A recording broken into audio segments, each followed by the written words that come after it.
নিয়মতান্ত্রিক জীবনযাপন না করলে নানা ধরনের স্বাস্থ্যগত ঝুঁকির সম্মুখীন হওয়ার আশঙ্কা অনেকাংশে বেড়ে যায়। যেমন বেড়ে যায় ওজন, ডায়াবেটিস, উচ্চ রক্তচাপ, হৃদরোগ, স্ট্রোক ইত্যাদি ইত্যাদি রোগ।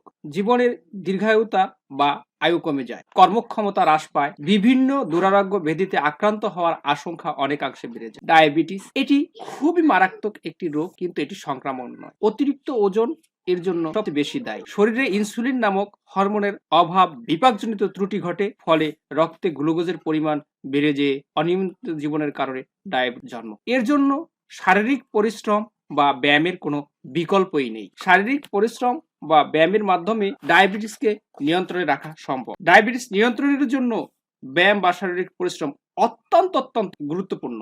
ব্যায়াম বা শারীরিক পরিশ্রমের ফলে ইনসুলিনের কার্যকারিতা, নিঃসরণের পরিমাণ বেড়ে যায়, ফলে ডায়াবেটিস নিয়ন্ত্রণ রাখা অনেকটা সহজ। বন্ধুরা, আমাদের দৈনন্দিন জীবনে শারীরিক পরিশ্রম বা ব্যায়াম অত্যন্ত গুরুত্বপূর্ণ। ডায়াবেটিস রোগীরা এই শীতের সময়ে ঘরে বসে এই ব্যায়ামটি করতে পারেন।